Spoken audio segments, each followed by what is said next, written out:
Yeah, good afternoon. I'm just going to do a podcast about a friend I met years ago. He'd become a friend of mine, and a guy called Howard Marks, a big drugs dealer, and he went later on. He came into my life more so because of the people I was with. But Howard Marks in the early '80s, I've been done for I forget what I it was some I think it was attempted murder on a police officer in Streatham, but they knew it wasn't me, and I walked out of it. But they put me in a cell with a guy called Howard Marks for 2 weeks, 2 to 3 weeks, and I was put in a high security wing after that, and then I got a bail release because they knew it wasn't me. Yeah. But anyway, Howard Marks, they put me in his cell, and I walked in there, it stunk of tobacco, mate. The geezer smokes like a trooper, couldn't believe it, you know what I mean? And not too smart, not too, the cell was upside down, and but a nice geezer, Welsh guy, but a nice geezer, long hair, but we got talking, and I was asking him what he was in for, and he was asking me what I was in for. He's he's a clever man, you know what I mean? He's a clever man, the way he talked to you. He knew he was clever in not to let out too much information about himself, yeah, until he really knew about you. So when I told him I'd been in prison before for serious offences and this, that, and the other, he said, "Where was you?" I said, "I was at Albany," and I said, "I come out in 1978 when Chelmsford burnt down. I was at the end of '78 when I got released." And and he would talk to me, you know what I mean, when he knew that, yeah. But nice man. He was talking to me about the charge he was on at that time. I think it was a charge of cannabis in a loft. I think he has a ton or 2 ton or 3 ton in his loft of cannabis. I think it was Thai grass because he was more involved in Thailand with Thai grass, and later on I got to know about him a lot more. Yeah, but 2 weeks with a guy, and he just told me lots of things, and he's a nice fellow, mate.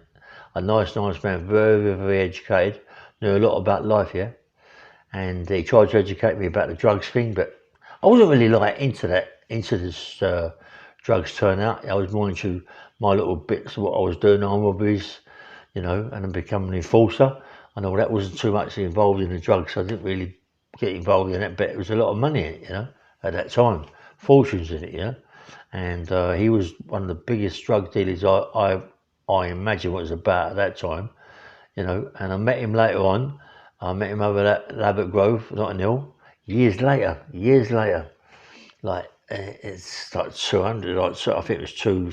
I mean, I can't remember where, but it was he died, yeah, he died, but I think he died of cancer. I'm not quite sure, but he was like right into this the oil, the black oil. He's telling people to take this black oil, put it under their tongue, to prevent the cancer. Yeah, and listen, so what makes it worse, don't you? The government stopped it, yeah, it was against the illegal, but this was working. I mean, this was working better than any drug that they was giving to people to stop cancer. The cannabis oil, it was like unbelievable. My friend Barry, yeah, my friend Barry, he's got cancer of the mouth, and he takes the oil, the black oil, a little bit every day, a match of it under his tongue. Yeah, it knocks him out. He goes to sleep, but it's prevented any more movement of the cancer around his body. And yet another mate of mine, Martin. I mean, Martin's very close to me. It's Martin. I mean, me and him are good mates. Yeah, he comes from Ascot. Nice man, very educated man. He's got big companies out there. Very educated. Yeah. He's absolutely minted. He's got a fortune. He does a lot of sprays cars and wraps cars wrapping cars in different colours, yeah. Mostly Lamborghinis and then Ferraris, Maseratis, them sort of cars, yeah. Nice fella, Martin. I mean, really nice fella. And he got cancer. He's got cancer of the throat, of the bones, this, that, and everything. He's had half of his face, side of his jaws took out, down to his neck. Now he's had big operations in his back. I mean, they're taking out big lumps of cancer out of his body. But I keep telling him to take the oil, and he won't take it. You know, he says, no, I do what the doctor tells me, and I take what the doctor tells me, and the pills that the doctor gives me. But, come on, in your life, yeah, I mean, we only live for a certain amount of time. So if someone says try something, you got to try it. You know, see how it works. Not just say no because I've got to do what the doctor says. Got to remember, right, that these doctors are absolutely fortunes. You know, you've got these big companies now. You know what I mean? The big companies that are earning fortunes out of drugs. You know, massive country. Was it GlaxoSmithKline? Look at them. They've got multi-millionaire company, mate, that are just selling drugs by the tons. You know what I mean? You don't know what you're swallowing. You don't get to taste it.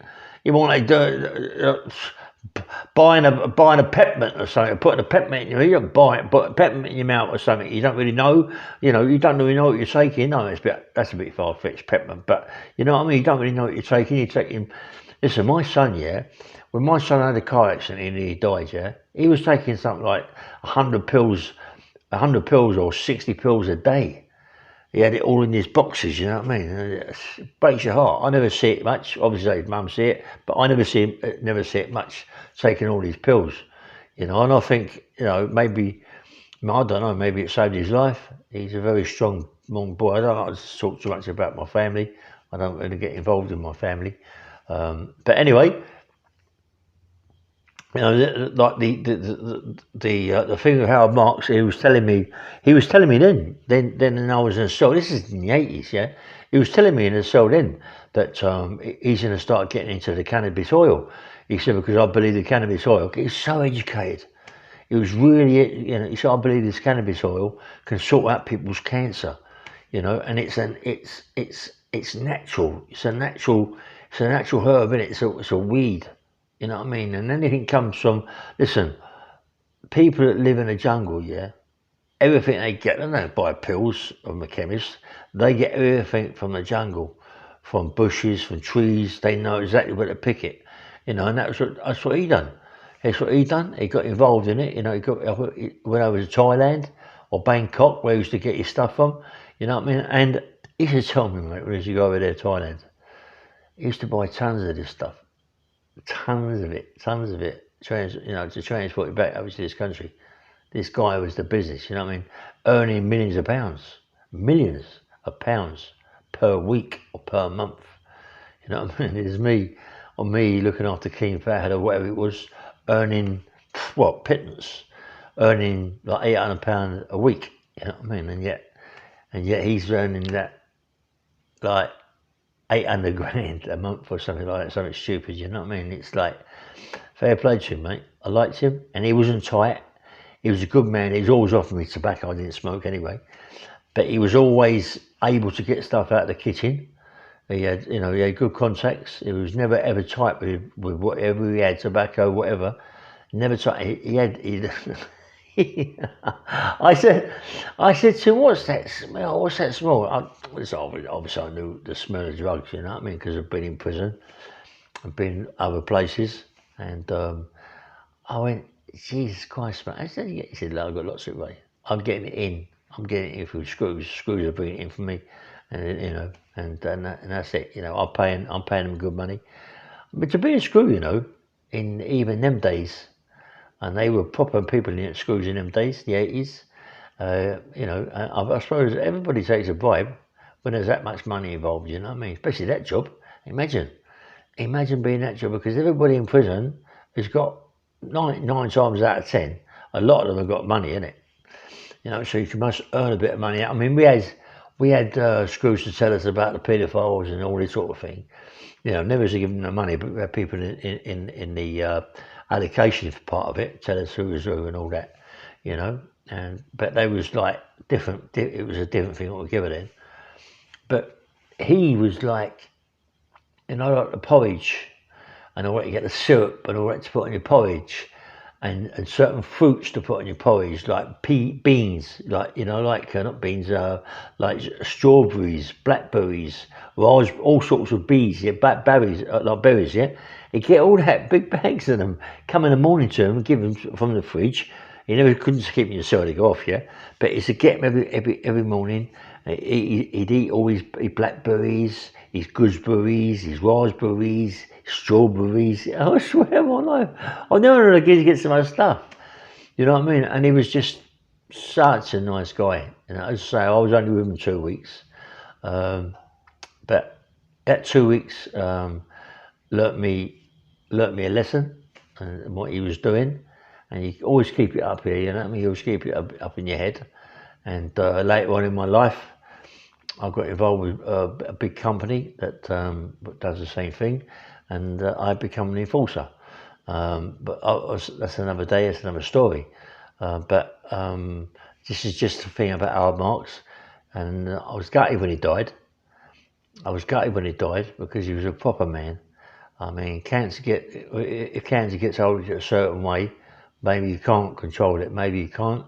Maybe he got it later on, too late in his life, I don't know. But as I say, my mate Barry's taking the black stuff now, taking it, and it's sorted him out. You know what I mean? He doesn't get nothing else. He's sweet. You know, my other mate Martin, doesn't take it, and he's not so sweet. Martin, I love to death, and I'm gutted that this cancer took over his body. You know, anybody else there on my comments who's taking the black, the cannabis black, to prevent the cancer spreading, let me know, yeah, because I've been told it's fantastic, and it's all come from. Remember this, it's all come from Howard Marks. Everything's come from that. Did you know this, right? I think in the 18th century, end of the 18th century. Coca-Cola used to put cocaine in Coca-Cola for people to get addicted to it. Did you know that? It was either the early 90s or the late 80s, I'm not quite sure. Yeah, but I was told this by Howard Marks, told me this. I said, yeah, no way, don't shut up. I'm telling you, way. He said cocaine was put into Coca-Cola. It was legal, it wasn't illegal then, it was a legal drug. How can something be legal, right, and all of a sudden the government make it illegal? Comments, mate, because it makes you think that the government was on the cocaine themselves, and then, we was all told that Queen Victoria was on what was it? She was on some sort of was it coke she was on, or I don't know. She was on something like that. You know what I mean? Was it heroin? I don't know. Was it what was it? Does anybody know? Can anybody tell me? I mean, she was on some sort of very high drug. But was it something that they wanted to keep to themselves and thought, what we do? Hold up. Why should we give people this for nothing? What he does is sell it. Let's give it to people, drug dealers.